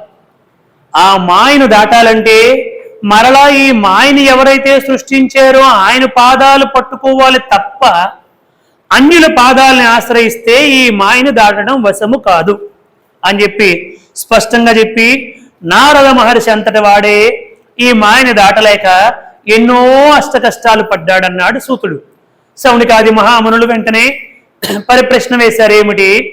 నారద మహర్షి బ్రహ్మ మానస పుత్రుడు, నారాయణ నామస్మరణ తప్ప వేరెరగని భక్తాగ్రగణ్యుడు, అటువంటి నారదుడే ఆ యొక్క మాయ దాటలేకపోయాడా? ఏమిటి ఆ చరిత్ర ఏమిటి, ఒకసారి మాకు తెలపండి అని చెప్పి అడిగారు. అంటే అప్పుడు ఆయన చెప్పాడు, నాయన, పూర్వము నారద మహర్షి ఈ మాయ యొక్క దివ్యత్వాన్ని తెలుసుకోవాలని చెప్పి, గొప్పవాడిని అనిపించుకోవాలని చెప్పి చాలా వేల సంవత్సరాల పాటు గొప్ప తపస్సు చేశాడు. తపస్సు చేసినప్పుడు దేవేంద్రుడు చూశాడు. దేవేంద్రుడికి ఏమిటంటే ఎవరు తపస్సు చేసినా ఇది నా సీటు కోసమే వీళ్ళు తపస్సు చేస్తున్నారు అనుకుంటాడు దేవేంద్రుడు. అనుకుని అనేక మందిని పంపించారు. ఇప్పుడు గ్రామాల్లోని ఎక్కడైనా ఎవరైనా నలుగురు గుమ్ముగూడారు అనుకున్న రాజకీయ నాయకులు వీళ్ళేదో నా పదవికి ఎసరు పెట్టడానికే గుమ్ముగూడినట్టుగా ఉన్నారు అనుకుంటారు కదా. అట్లా ఇంద్రుడు కూడా ఇది నా పదవికి ఎసరు పెడుతున్నాడు ఈ నారదుడు అని చెప్పి వెంటనే మన్మధుని పిలిచాడు. నాయనా మన్మధ, నువ్వు ఎలాగైనా సరే వెళ్ళి ఆ నారదుడికి తపస్సు నుంచి భగ్నం చేసేయి అని చెప్పి మన్మధుణ్ణి, వసంతుణ్ణి, అప్సరసల్ని పంపించారు. ఈ అప్సరసలందరూ కూడా వచ్చి తదీం దీం తనని అనుకుని గొప్పగా నృత్యాలు చేశారు. నారదుడు మాత్రము గొప్ప ఇంద్రియ నిగ్రహముతో మనస్సును అరికట్టుకుని అసలు ఆయనకి ఏమి జరిగిందో తెలియలేదండి, అంత గొప్ప తపస్సు చేశాడు. ఆ ఇంద్రుడు ఎంత ప్రయత్నం చేసినప్పటికీ కూడా నారదుణ్ణి తపస్సు నుంచి విముఖుణ్ణి చేయలేకపోతే అప్పుడు ఆకాశవాణి ప్రత్యక్షమై, నాయనా నారద, నీకు తపస్సిద్ధి కలిగింది, నువ్వు సిద్ధిని పొందావు, ఇక నువ్వు తపస్సు ఆపునైనా. ఎందుకోసం అంటే నువ్వు తపస్సిద్ధిని పొందేశావు, నువ్వు ఏది కోరుకుంటే అది జరుగుతుంది, నువ్వు ఎక్కడికి కావాలంటే అక్కడికి వెళ్ళొచ్చు, నీ సంకల్పానికి తిరుగులేదు అని ఆకాశవాణి చెప్పింది. అప్పుడు నారదుడు కళ్ళు తెరిచి చూసేసరికి ఎంతో ఆనందపడ్డాడు. ఆహా, ఎంత గొప్ప వరాన్ని ఇచ్చింది అమ్మ అని చెప్పి సంతోషపడ్డాడు. సంతోషపడిన తర్వాత ఒకసారి ఆ ప్రాంతం అంతా కూడా కలిగి చూశాడు. చూసేసరికి మన్మథ బాణాలు, వసంతుడి యొక్క వసంత ఋతువులు, గొప్ప గొప్ప వృక్షాలు, అందరు కూడా నర్తకీమణులు వచ్చి నృత్యము చేసినటువంటి ఆనవాళ్ళు, పువ్వులు అన్ని కనిపిస్తున్నాయి. ఓహో, అంటే నేను ఆ తపస్సు నుంచి భగ్నం చేయడానికి దేవేంద్రుడు చాలా గొప్ప గట్టి ప్రయత్నమే చేశాడనమాట. అప్సరసలు వచ్చి నృత్యం చేసినా నాకు తెలివి రాలేదు. ఇంద్రుడు వీళ్ళందరూ కూడా పూల వర్షాలు కురిపించారు. మన్మధుడు వచ్చాడు, వసంతుడు వచ్చాడు. ఆహా, ఇంతమంది ఇన్ని విధాలుగా చేసినప్పటికీ నేను జయించగలిగానంటే చాలా గొప్పవాడిని, చాలా సంతోషమని సంతోషపడ్డాడు. ఒకసారి ఆ ప్రాంతాన్ని వదిలిపెట్టి కొంచెం దూరం వెళ్ళేసరికి ఈ సంతోషము కాస్త అహంకారంగా మారిపోయింది. ఎందుకంటే అసలు నారదుడు దీన్ని జయించడానికి కారణం ఏమిటంటే, ఒకానొకప్పుడు మీకు రేపో ఎల్లుండి వస్తుంది, దాక్షాయిని దేహాన్ని విడిచిపెట్టింది కదా. ఆ యొక్క దక్షుడు కుమార్తె అటువంటి దాక్షాయిని వెళ్ళి దేహాన్ని విడిచిపెడితే పరమేశ్వరుడు విరహ వేదన చెంది అక్కడ కూర్చుని తపస్సు చేశాడు. అప్పుడు మన్మధుడు పరమేశ్వరుని తపస్సు నుంచి బహిర్ముఖుని చేయడానికి, పార్వతీదేవితో కలిసి వివాహం చేయడానికి మన్మథ బాణాలు ప్రయోగం చేస్తే పరమేశ్వరుడు 3వ నేత్రముతో మన్మధుని భస్మం చేశాడు. తర్వాత వచ్చి రతిదేవి వచ్చి, దేవతలారా, మీకోసం నా భర్త ఎలా అయిపోయాడేమిటి, ఇప్పుడు నా భర్త నాకు కనిపించకపోతే ఎలా అని చెప్పి ప్రార్థన చేస్తే అప్పుడు పరమేశ్వరుడు విముఖుడయ్యాడు. దేవతలందరూ కూడా ఆ దాక్షాయిని పార్వతీదేవిగా జన్మించింది కాబట్టి ఆవిడ వివాహం చేసుకోవాలి నువ్వు అని చెప్పి అనేక ప్రార్థనలు చేశారు. అవన్నీ మీకు తర్వాత చెబుతాను. సరే, అటువంటి పరిస్థితుల్లో శివుడు అక్కడ సిద్ధిని పొందాడు కాబట్టి, శివుడు అక్కడ చాలా కాలం పాటు కూర్చొని తపస్సు చేశాడు కాబట్టి, ఆ ప్రదేశములో నారదుడు కూర్చొని తపస్సు చేయడం వల్ల అక్కడ మన్మథ బాణాలు ప్రయోగం సక్సెస్ అవ్వలేకపోయి, వసంతుడు విజయం సాధించలేకపోయాడు, అప్సరసలు విజయం సాధించలేకపోయారు. ఇది నారదుడి గొప్పతనము కాదు, శివుడు తపస్సు చేయడం వల్ల ఆ ప్రదేశానికి ఆ శక్తి వచ్చింది. దీన్ని గ్రహించలేక నారదుడు ఇదంతా నా గొప్పతనమే అనుకున్నాడు. ఆ ప్రదేశము దాటగానే అతడిలో శివమాయ ప్రవేశించేసింది. అంతే. మనందరం ఇక్కడ ఉండగానే చాలా భక్తితో ఉంటాము, చాలా గౌరవంగా ఉంటాము, ఎంతో డిసిప్లిన్ గా ఉంటాం. బయట మాయ కాచుకొని కూర్చుంటది. రెండ్రా తొందరగా, ఎప్పుడు వస్తారు, 8 అంటారు, 8:30 అంటారు, 9 అంటారు, వచ్చేయండి తొందరగా, మీతో బోల్డ్ని ఆటలాడుకోవాలి, ఇంట్లోకి వెళ్ళి అమ్మా నాన్నల మీద కోపం అవ్వాలి, అత్తామామల మీద కోపం అవ్వాలి, ఇరుగు పొరుగు వాళ్ళు తిట్టాలి, ఇవన్నీ నేను మీతో చేయించాల్సినటువంటి పనులు. మీరు అక్కడ కూర్చొని భజనలు చేసుకొని, సేవలు చేసుకొని, ఉపన్యాసాలు వింటే ఎట్లా, రండి అని బయట పాపం కాచుకొని కూర్చుంటది మాయ. పాపం అది ఇక్కడికి రాలేదు కదా, దానికి ఇక్కడ స్థానం లేదు, బయట ఉంటుంది అన్నమాట అది. అందుకని ఇప్పుడు శివమాయ అక్కడ కాచుకొని కూర్చుంది. ఎప్పుడైతే నారదుడు ఇది దాటి వెళ్ళాడో టక్మని ఆయన పట్టేసింది.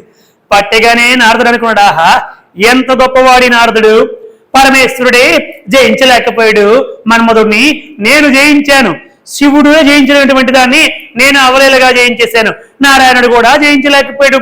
ఒకనొకప్పుడు మోహిని రూపంతో పరమేశ్వరుడు వస్తే ఆ పరమేశ్వరుడు ఎంత పరిగెత్తాడు ఈ నారాయణుడు, అంటే నారాయణుడే కామాన్ని జయించలేకపోయాడు, నేను జయించేశాను కదా అనుకుని గొప్పగా ఆనందముతో భుజాలు బాగా చరుచుకున్నాడు. అందరికీ చెబుదామని మొట్టమొదటి ఎవరి దగ్గరికి వెళ్ళాడు? బ్రహ్మదేవుడి దగ్గరికి వెళ్ళాడు. బ్రహ్మదేవ నమస్కారం అన్నాడు. ఈయన నమస్కారం చేసిన విధానంలోనే ఆయనకు అర్థమవుతుంది ఏదో తేడా జరిగిందని చెప్పి.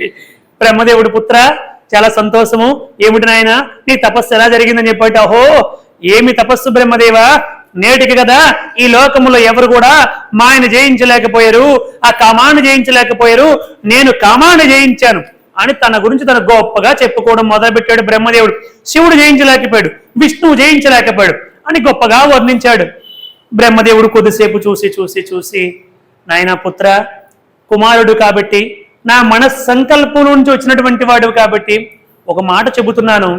అది భగవంతుడి యొక్క దివ్య అనుగ్రహం చేత నువ్వు ఏదో కొంచెము తపస్సు కూడా చేసావు, ఏదో కొంత జయించావు, కానీ ఈ మాట నా దగ్గర అన్నావు, కుమారుడు కాబట్టి చెబుతున్నాను, శివుడి దగ్గర ఈ మాట అనొద్దు అని చెప్పాడండి. ఆయన వెంటనే శివుడి దగ్గర అనొద్దా, శివుడి దగ్గర అంటాను అనుకోని రివ్వును అదృశ్యం అయ్యాడు. ఎక్కడికి వెళ్ళాడు? హరహర మహాదేవ శంభో శంకర్ అంటే కైలాసానికి వెళ్ళాడు. పరమేశ్వరుడు లీలా మానుస విగ్రహధారి కదా, ఆయన కూడా ఏమీ తెలియనట్టుగా ఉన్నాడు. నారదా ఎక్కడి నుంచి నీ రాకంటే, అహో పరమేశ్వర, నేను కామాన్ని జయించాను, మాయను జయించాను, ఆకాశవాణి ప్రత్యక్షమై నీకు సిద్ధి కలిగింది నారదా, నువ్వు తపస్సు నాపే, ఎక్కడికైనా వెళ్ళన్నారు. ఇంద్రుడు ఎన్నో ప్రయోగాలు చేశాడు, ఎందరో అప్సరసలు వచ్చారు, నేను కామంలో ఎటువంటి పరిస్థితులు కూడా వాటమి చెందకుండా విజయాన్ని సాధించాను అని గొప్పగా చెప్పుకున్నాడండి. ఆయన దగ్గర అనడం బాగుండదు, కానీ నీవు కూడా జయించలేకపోయిన దాన్ని నేను జయించానని పరోక్షంగా చెప్పాడు. శివుడు అలా వింటూ వింటూ పోనీలేదైనా మొత్తానికి ఇంతకాలానికి కామాన్ని జయించేవాడు ఒకడు ఉన్నావు, చాలా సంతోషం, నా దగ్గర అంటే అన్నావు కానీ విష్ణుమూర్తి దగ్గర ఈ మాట అనొద్దు అన్నాడు ఆయన. అనగానే ఈయన ఇంకా విజృంభించాడు. మనకు కూడా అంతే కదా, ఎవరి కాడైనా అనొద్దంటే వాళ్ళ కాడ అనాలనిపిస్తుంది, సహజం కదా. ఈయన కూడా వెంటనే వైకుంఠానికి వెళ్ళాడు. ఆయన మహానటన సూత్రధారి, ఆ నటన ఈ లోకంలో ఎవరు నటించలేరండి. భృగు మహర్షి వచ్చి వక్షస్థలంపై తంటే ఆయన కాలు పట్టుకొని పాదసేవ చేసి, మహర్షి నువ్వు నన్ను తన్ని ఎంత మంచి పని చేసావు, నన్నే గనక తన్నకుండా ఉండుంటే ఒక మహాత్ముడు భృగు మహర్షి అంతటి వాడు వైకుంఠానికి వస్తే నారాయణుడు లేచి గౌరవించలేదని నా అకౌంట్ లో పాపం పడిపోయి ఉండేది, నన్ను తన్ని చాలా మంచి పని చేసావన్నాడు ఆయన నటనది. అలా అని అని అని కాలు ఒత్తి ఒత్తి ఆ కింద ఉన్నటువంటి ఆ మూడో నేత్రాన్ని చిదిమేస్తే అప్పుడు భృగు మహర్షి వెళ్ళి ఆయన పాదాల పైన పడ్డాడు. అమ్మవారు అలిగి కొల్హాపురానికి వచ్చేసారు. వెంకటాచల మహాత్మ్యం చెప్పినప్పుడు మీకు అవన్నీ కూడా చెప్పాను, సరే పక్కన పెడదాం. ఆయన మహానటన అది. ఇప్పుడు ఈయన వెళ్ళగానే ఆయన ఇంకా నటిస్తూ ఉన్నాడు. ఇప్పుడు ఈయన వెళ్ళి, శ్రీమన్నారాయణ నేను మాయను జయించాను, ఇంతవరకు ఈ లోకంలో ఎవరు కూడా జయించలేకపోయారు, నేను అలా జయించాను, ఇలా జయించాను, ఎందరో అప్సరసలు వచ్చారు, క్షీరసాగర మధురంలో పుట్టినటువంటి 60,000 మంది అప్సరసలు ఈయన చూశాడా? 60,000 మంది అప్సరసలు వచ్చి నా ముందు నృత్యం చేశారు. అయినప్పటికీ కూడా నేను కళ్ళెత్తి కూడా చూడకుండా, అసలు వాళ్ళు వచ్చిన విషయమే తెలుసుకోకుండా కామాన్ని జయించేశాను, మాయని జయించేశాను గొప్పగా చెప్పుకున్నాడు. నారాయణుడు లేచి నమస్కరించి, ఆహా నేటికి కదా మా తపస్సు ఫలించింది, నీ వంటి కామాన్ని జయించినటువంటి గొప్పవాడిని చూడడము ఎంత అదృష్టవంతుడు నేనని నమస్కారం చేశాడు నారాయణుడు. ఎవరికి? నారదుడికి. ఆయన ఇంకా పొంగిపోయాడు, ఇంకా భుజాలు గజాలయ్యి, సరే నారదా ఇప్పుడు నువ్వేం చేస్తావంటే ఈ కామాన్ని జయించినటువంటి విషయాన్ని 14 లోకాలకి వెళ్ళి చెప్పు, నువ్వు మాకు మాత్రమే చెబితే ప్రయోజనం ఏముంది, వెళ్ళు అందరికి కూడా చెప్పు అని అన్నాడు. నారదుడు బయలుదేరాడండి. కనిపించిన వాడికి, అడిగిన వాడికి, అడగిన వాడికి, ఇట్రా అసలు ఏం జరిగిందంటే నేను తపస్సు చేశాను అని చెప్పడం మొదలుపెట్టాడు. ఏమిటి అందరూ వెళ్ళిపోతున్నారు అని చూస్తే అని పాపం నారదుడికి అర్థం కాలే. అలా చెబుతూ చెబుతూ తిరిగి తిరిగి తిరిగి ఒక ప్రదేశానికి వచ్చాడు. గొప్ప మహానగరాన్ని చూశాడండి. రాజులందరూ ఈయన పిలిచి పాపం కూర్చోబెట్టి ఎంతో గౌరవించేవారు. ఈయన వస్తున్నాడంటే వెళ్ళిపోవడం మొదలు పెట్టారు. ఆ నారద మహర్షి గారు బాగున్నారు కదా, చిన్న పని ఉందండి, ఒక యుద్ధంతో గురించి మాట్లాడాలి, వస్తామని వెళ్ళిపోతున్నారు వీళ్ళందరూ. చివరికి ఒక ప్రాంతాన్ని చూశాడు. ఏమిటి ఎంత గొప్ప సుందరంగా ఉంది, అదంతా కూడా దేదీప్యమానంగా వెలిగిపోతుంది, గొప్ప మహానగరం. ఆ మహానగరంలోనికి ప్రవేశించాడు నారదుడు. చాలా కాలం అయింది అప్పటికే. ఆ మహానగరాన్ని చూసి ఏమిటి ఈ మహానగరము అని చెప్పడితే, అయ్యా ఇక్కడ మహారాజు గారు శీలనిధి అనే మహారాజు గారు పరిపాలన చేస్తున్నారు ఈ మహానగరాన్ని అని చెప్తే చాలా సంతోషం అని చెప్పి లోపలికి వెళ్ళాడు. మహారాజు గారు కదా, ఆయనకి నా గొప్పతనాన్ని చెబితే మహారాజుకు ఒకటి చెబితే ఈ రాజ్యం అంతా చెప్పినట్టుగా కదా, తన గొప్పతనాన్ని చెప్పడానికి వెళ్ళాడు. ఆ రాజుగారు చూశారు నారద మహర్షిని, ఆ నోట ఈ నోట విన్నారు. నారదుడు పట్టుకుంటే ప్రస్తుతానికి 2-3 గంటలు వదిలే స్థితిలో లేడని, అయినా పాపం మన ఇంటికి వచ్చారు కదా, గౌరవించాలి కదని నారదుల వారికి చాలా గౌరవించి తీసుకొచ్చి కూర్చోబెట్టి నారద మహర్షి చాలా సంతోషం, మా ఇంటికి మా ఆతిథ్యాన్ని స్వీకరించారు, చాలా సంతోషం అని గొప్పగా అని చెప్పి, అది ఏమిటయ్యా కార్యక్రమం ఏమిటి, ఎందుకోసం ఇంతమంది వచ్చారు, ఏమిటి ఇదంతా అని చెప్పంటే, మహర్షి నాకు ఒక కుమార్తె ఉంది, ఆవిడ పేరు శీలనిధి, ఈయన పేరు శీలనిధి, కుమార్తె పేరు శ్రీమతి. ఆ శ్రీమతికి స్వయంవరం చాటించాం, అందుకని మరొక కొద్ది రోజుల్లో స్వయంవరం ఉంది, అందుకోసం ఈ మహారాజులందరూ కూడా వచ్చారు, అందుకే మా రాజ్యం అంతా ఇంత కోలాహలంగా ఉంది, సమయానికి బ్రహ్మ మానస పుత్రులు మీరు వచ్చారు, ఆ శీలనిధి నా కుమార్తెని పిలిపించండి, ఈ ఒకసారి నారద మహర్షి ఆశీర్వదిస్తారు, ఎటువంటి భర్త వస్తారో తెలియపరుస్తారు అన్నారండి. అనగానే ఆ భార్య వెళ్ళి ఆ కుమార్తె అటువంటి శ్రీమతిని తీసుకుని వచ్చింది. మహా సౌందర్యవతి, ఎంత సౌందర్యం అంటే ఆవిడ దేహాన్ని చూసినటువంటి నారదుడు తన ఇంద్రియ నిగ్రహాన్ని కోల్పోయి ఆవిడని ఆశీర్వదించమంటే ఆశీర్వదించడం పోయి, ఈవిడ నాకు భార్య అయితే బాగుండు అన్న స్టేజ్కి వచ్చాడు నారదుడు. మొత్తం కూడా ఈయన మనస్సు నిగ్రహించుకోలేకపోయాడు, అసలు స్థిరంగా కూర్చోలేకపోయాడు. మహా సౌందర్యవతినటువంటి ఆ కుమార్తెని ఆ తల్లి తీసుకొచ్చి నారద మహర్షి ముందు కూర్చోబెట్టింది. కూర్చోబెడితే నారదుడు ఈవిడికి స్వయంవరం అని చెప్పి ఈయన ఒక్కసారి ఆవిడ దుక్కు చూసి అపురూపమైనటువంటి సౌందర్యవతిని చూసి, మునీశ్వర ఈవిడికి ఎటువంటి వరుడు వస్తాడో ఒక్కసారి చెప్పంటే, నారదుడికి ఏం చెప్పాలో తెలియక అతడికే మనస్సులో ఈవిడి నేనే పెళ్లి చేసుకుంటే బాగున్ను అన్న సంకల్పం కలిగేసి, ఈమె లక్ష్మీదేవికి మారు రూపంలా ఉంది, శివుడితో సమానమైనటువంటి వాడు, మన్మధుడిని జయించినటువంటి వాడు, మాయను జయించినటువంటి వాడు, జితేంద్రియుడు, అజితుడు ఈమెకి భర్త అవుతాడు అన్నాడు. అంటే అర్థం ఏమిటి, పరోక్షంగా నేనే, డైరెక్ట్ గా నేనే అని చెప్పలేక, మన్మధుడిని జయించినటువంటి వాడు, శివుడితో సమానమైనటువంటి వాడు, ఇంద్రియ నిగ్రహం కలిగినటువంటి వాడు, గొప్పవాడు, ఈవిడికి భర్త అవుతాడు అని చెప్పి, అంతవరకు ఈవిడికి వివాహం చేయొద్దు అన్నాడు. మళ్ళీ చివరిని ఇంకొక మాట, స్వయంవరం డేట్ కూడా ప్రకటించుకుంటే వివాహం చేయొద్దంటే ఎట్లా, సరే అని చెప్పి ఈవిడి లోనకు పంపించారు.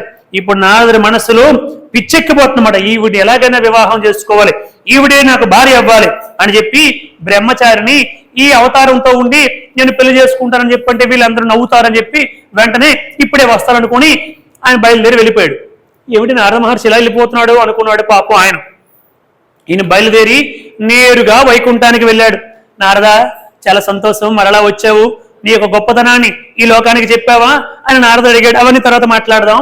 నేను భూలోకములో శీలనిధి అనేటువంటి ఒక మహారాజును కలిశాను, గొప్ప దేదీప్యమానమైనటువంటి రాజ్యాన్ని ధర్మబద్ధతగా పరిపాలన చేస్తున్నాడు. ఆయనకి నారాయణ గొప్ప కుమార్తె ఉంది, ఆమె పేరు శ్రీమతి. అటువంటి ఆ కుమార్తె మహా సౌందర్యవతి, ఏమి సౌందర్యము, ఇన్ని లోకాలు చూశాను కానీ అంత సౌందర్యాన్ని ఎక్కడ కూడా చూడలేదు అని చెప్పి ఆ సౌందర్యాన్ని వర్ణిస్తూ ఉన్నాడు. నారాయణుడు నవ్వుకుని, సరేలే నారదా, అది ఇంతకీ నన్నేం చేయమంటావు అని అడిగాడు. నారాయణ, ఈ లోకములో ఎవరైనా సరే నీ రూపాన్ని చూస్తే ఎవరైనా వశమైపోవలసిందే, కాబట్టి నా రూపాన్ని చూస్తే నాకెవరు వశం అవ్వరు, కాబట్టి నీ హరి రూపాన్ని నాకు ఇవ్వు, నేను ఆవిడని పెళ్లి చేసుకుంటాను అని చెప్పి అన్నాడు నారద మహర్షి. నారాయణుడు మనస్సులో నవ్వుకుంటూ, బయటికి నవ్వితే బాగుండదు కదా, నవ్వుకుంటూ, నారద మరి కామాన్ని జయించానన్నావు, ఇంద్రియ నిగ్రహం కలిగి ఉన్నానన్నావు, మాయను జయించానన్నావంటే నారాయణ అవన్నీ మాట్లాడడానికి సమయం లేదు. ఎవరు చెప్పారు? వివాహం చేసుకుని కూడా ధర్మంగా ఉండొచ్చు, వివాహాన్ని చేసుకుని కూడా గృహస్థాశ్రమంలో కూడా ధర్మంగా జీవించవచ్చు. ఇప్పుడు ఆ వేదాంతాన్ని మాట్లాడడానికి నాకు సమయం లేదు, తక్షణమే నీ రూపాన్ని నాకు ఇవ్వు, నీ హరి రూపాన్ని నాకు ఇవ్వని చెప్పనగానే తదాస్తు అన్నాడు నారాయణుడు. హరి అంటే ఒకటి శ్రీహరి, రెండు హరి అంటే కోతి. ఇప్పుడు ఈయనకి ఏం చేశాడు నారాయణుడు? కోతి ముఖాన్ని ఇచ్చేసాడండి, అంతే. ఆయనకి మాత్రము అద్దంలో చూసుకుంటే నీటిలో చూసుకున్న నారాయణుడిగా కనిపిస్తున్నాడు, అందరికీ మాత్రం కోతిలాగా కనిపిస్తున్నాడు. అలా చేశాడు నారాయణుడు, అంతే. ఇప్పుడు ఈయన అక్కడి నుంచి బయలుదేరి ఈ రూపానికి వచ్చాడు. వచ్చిన తర్వాత తప్పకుండా నీకు నా రూపాన్ని ఇచ్చానన్నాడు, బయలుదేరి ఇక్కడికి వచ్చేసాడు. వచ్చిన తర్వాత ఆ యొక్క స్వయంవరానికి వెళ్ళాడు. స్వయంవరానికి వెళ్ళేసరికి అందరూ కూడా ఏమిటి కోతమొహం వాడు, చాలా మంది కోతమొహాలు కూడా ఉండేవాళ్ళు ఆ రోజులు. మరి ఆంజనేయ స్వామి కూడా అటువంటి ముఖమే కదండి, ఏమిటి ఇటువంటి వాడు వచ్చాడు అని చెప్పి వింతగా చూస్తున్నారు. అప్పుడు ఇద్దరు రుద్ర పార్శ్వికులు అంటే శివుడు యొక్క దూతలు ఇద్దరు చూసి, నారద నీ మొహం కోతి ముఖానికి మారిపోయింది, నువ్వు ఇక్కడ ఉండొద్దు, వీళ్ళందరి దగ్గర నవ్వులు పాలు కాకముందే నువ్వు ఇక్కడి నుంచి వెళ్ళిపో అని చెప్పి అన్నారు. ఎవడరా నువ్వు? నేనేమో నారాయణుడి దగ్గరికి వెళ్ళి ఆ రూపాన్ని సంపాదిస్తే నాది కోతి ముఖం అంటావా?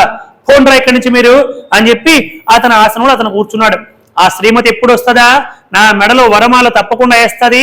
ఇంకా పెళ్ళి అయిన తర్వాత ఏ సినిమాకి వెళ్ళాలి, ఏ బీచ్కి వెళ్ళాలి, ఏ పార్కుకి వెళ్ళాలి, ఇవన్నీ ఊహించుకుంటున్నాడు ఎవరు, నారదుడు. కాబట్టి ఇప్పుడు ఆవిడ ఆ స్వయంవరం రోజు ఒక గొప్ప వరమాల ఇస్తారు. ఆ మాల పట్టుకుని ఆవిడికి ఎవరు నచ్చితే ఆవిడ మెడలో వేయొచ్చు. ముందే వాళ్ళ చరిత్ర ఏమిటి, వాళ్ళకి ఎంత ఆస్తి ఉంది, వాళ్ళ కెపాసిటీ ఏమిటి అనేటువంటిది ఇక్కడ ఒక బోర్డు పెడతారన్నమాట. ఆ బోర్డు కూడా చదువుకోవచ్చు. అలా జరిగేవి ఆనాటి స్వయంవరాలు. ఇతరు ఏ రాజ్యానికి రాజు, ఇతర తల్లిదండ్రులు ఎవరు, ఇతర ఆస్తిపాస్తులు ఏమిటి, అవన్నీ ఉంటాయి. ఇలా చూస్తూ వచ్చింది. అనేక మందిని చూసుకుంటూ ఆ మాల పక్కనే ఒకరు పట్టుకొని ఉంటారు బంగారు పాత్రలో. అలా చూసుకుంటూ అపురూప సౌందర్యవతినటువంటి ఆ శ్రీమతి అలా వస్తూ వస్తూ వస్తూ వచ్చింది. ఇంకా నారదుడు ఉండలేక కొంచెం ముందుకు జరుగుతున్నాడు అనమాట. నన్ను బాగా చూడు, నేను ఎవరు అనుకుంటున్నావు, నారాయణుడు నేను, నా నారాయణుడు ముఖం చూడు, నా మెడలో వరమాల వేయు అని ముందుకు జరుగుతున్నాడు. ఈయన దగ్గరికి రాగానే ఆవిడ ఒక్కసారి మొహం చేదరించుకొని, ఛీ ఇటువంటి వాడి ముఖం చూడవలసి వచ్చింది ఏమిటి నాకు, నా స్వయంవరానికి కోతి ముఖం వాడు వచ్చాడేమిటి అని ముఖం చేదరింపుగా పెట్టుకుంటూ ఆవిడ దాటేసింది. ఇంకా తట్టుకోలేక నారద మహర్షికి విపరీతమైనటువంటి కోపం వచ్చేసింది. ఏమిటి, ఇంత గొప్ప అందగాడిని నన్ను కాదని ముందుకు వెళ్ళిపోతుంది, అలా వెళ్ళిపోవడం కాకుండా నన్ను చూస్తూ చేదరించుకుంటూ ఏవో తిట్టుకుంటూ వెళ్తుంది ఏమిటి ఈవిడి అని చూసేసరికి గరుత్మంతుడి పైన నారాయణ నారాయణ అనుకుంటూ శబ్దము చేస్తూ ఉండగా వాయు వేగముతో శ్రీమన్నారాయణుడు వచ్చాడు. ఆ నారాయణుడు అక్కడికి రాగానే ఈ శ్రీమతి వెళ్ళి ఆయన మెడలో దండేసింది. అంతే, గరుత్మంతుడిపై నారాయణుడు ఈ శ్రీమతిని తీసుకొని వెళ్ళిపోయాడండి వైకుంఠానికి. ఇప్పుడు నారదుడికి విపరీతమైన కోపం వచ్చేసింది. ఏమిటిది, నేను వెళ్ళి ఆవిడ అందచందాలు చెబితే, శ్రీమతి యొక్క అందచందాలు చెబితే నారాయణుడు నాకు కోతి రూపాన్ని ఇచ్చేసి ఆయనేమో ఆవిడ దగ్గర వచ్చి తన మెడలో వరమాల వేసుకుని ఆవిడని పెళ్లి చేసుకుంటాడా అని వాయు వేగముతో బయలుదేరి వెళ్ళాడు. అలా వెళ్తూ ఉంటే మరలా ఈ రుద్ర పార్శ్వకులు ఇద్దరు వచ్చారు. నారదా, ఇప్పటికైనా నీకు అర్థం కాలేదా, నీ ముఖాన్ని ఒక్కసారి చూసుకో, నీటిలో చూసుకో, నీకు ఏదో జరిగింది, నువ్వు కోతి ముఖం వాడు అయిపోయావా, నీకు తెలియటం లేదు అని చెబితే అప్పుడు తన ముఖాన్ని చూసుకునేసరికి కోతి రూపం కనిపించింది నారదుడికి. ఓహో, నాకు కోతి రూపాన్ని ఇచ్చేసి నువ్వేమో నారాయణ రూపంతో వచ్చి ఆవిని పెళ్లి చేసుకుంటావా, నాకు నారాయణ రూపం ఇవ్వవా అని వాయువేగంతో వైకుంఠానికి వెళ్ళాడు. వైకుంఠానికి వెళ్ళి, నారాయణ ఎంత స్వార్థపరుడివయ్యా, ఎంత కామాంతుడివయ్యా, అవునవును నీకెప్పుడు కూడా కామమే, ఎవరైనా అందంగా కనబడితే వాళ్ళు ఇలాగే మాయావిగా వచ్చి వివాహం చేసుకుంటూ ఉంటావు, నాకేమో కోత రూపాన్ని ఇస్తావా, నీ హరి రూపాన్ని ఇవ్వమంటే నీకు ఇదే నా శాపం, భవిష్యత్తులో నీవు కూడా భార్య వియోగంతో అష్ట కష్టాలు పాలవుదుగాక, అప్పుడు ఈ కోతి ముఖం వాళ్ళే నీకు సహాయం చేస్తే తప్ప నీ భార్యని నీవు పొందకుండా అయిపోదుగాక అని చెప్పి శాపం పెట్టాడండి నారాయణుడికి నారద మహర్షి. అప్పుడు నారాయణుడు సంతోషించి, నారద ఇంకా ఏమైనా శాపాలు ఉన్నాయా, అయిపోయావా అని చెప్పి అన్నాడు. ఏమిటి ఇలా అంటున్నాడు అని చెప్పంటే ఒక్కసారి శ్రీమన్నారాయణుడు ఇలా అన్నాడు. అతడికి పడ్డటువంటి శివమాయ తొలగిపోయింది. తొలగిపోగానే ఆ శ్రీమతిగా ఉన్నటువంటి ఆవిడ ఎవరంటే లక్ష్మీదేవి వచ్చి అక్కడ కనిపించింది మాట. ఓ లక్ష్మీదేవి ఆ శ్రీమత, ఆ యొక్క శీలం ఇదని చెప్పంటే సముద్రుడా అని నారదుడికి అర్థమైపోయి, నాకు బుద్ధి తెప్పించడానికి నేను కామాన్ని జయించాను, మాయని జయించానని విర్రవీగుతున్నానని ఆ శ్రీమన్నారాయణుడు నాకు ఇంత పరీక్ష పెట్టాడా, నా తల్లి లక్ష్మీదేవిని నేను ఈ విధంగా కోరుకున్నానా, కామ దృష్టితో చూశానా, పరమేశ్వరుణ్ణి శ్రీమన్నారాయణుణ్ణి ఇలా శాపాలకు పెట్టానా, ఎంత మహాపాప్యం నేనని చెప్పి ఆయన పాదాల పైన పడిపోయి దిక్కులు పిక్కటిల్లేలాగా గుండెలు బాదుకొని రోధించాడు నారద మహర్షి. అప్పుడు నారాయణుడు అన్నాడు, కామాన్ని జయించానని చెప్పి అన్నావు కదా, ఎప్పుడు కూడా మానవుడికి అహంకారం ఉండకూడదని చెప్పి బుద్ధి చెప్పాలని ఇలా చేశాను నారదా, నీకు చెబుతున్నాను సరే, మొత్తానికి ఆ శాపాన్ని కూడా లోక కళ్యాణం కోసం ఉపయోగిస్తాను, భవిష్యత్తులో రావణుడు అనేవాడు ఒకడు పుడతాడు, వాడి సంహారం కోసం రామావతారముగా స్వీకరిస్తాను, ఏమీ పర్వాలేదు అని చెప్పంటే, సరే స్వామి నీకు శాపం పెట్టినటువంటి ఈ పాపం నాకు పోవాలంటే ఎలా పోతుంది, ఏం చేయమంటావో చెప్పని చెప్పి అనేక విధాలుగా రోధించాడు నారద మహర్షి. అప్పుడు చెప్పాడు నారాయణుడు, చూడు శివుడి యొక్క పాదుకులు ఉన్నాయి కదా, ఆ పాదుకులు నీకు ఇస్తాను, ఆ పాదుకుల్ని నెత్తిపైన పెట్టుకుని ఈ 3 లోకాలు కూడా తిరుగుతూ భూమండలం ఉన్నటువంటి సమస్త పుణ్యతీర్థాల్లో కూడా ఆ పాదుకులకి పూజ చేసి ప్రార్థించి అర్చించి బ్రహ్మదేవుడి దగ్గరికి వెళ్ళి కాశీపట్టణానికి కూడా వెళ్ళి బ్రహ్మదేవుడి దగ్గరికి వెళ్ళి బ్రహ్మదేవుడు శివుడు యొక్క దివ్య లీలలు చెబుతాడు, శివ పురాణాన్ని చెబుతాడు. ఆ శివ పురాణాన్ని నువ్వు వింటే విష్ణువుకు పెట్టినటువంటి శాపం అంతా నీకు పోతుంది అని చెప్పి నారాయణుడు చెప్పాడు.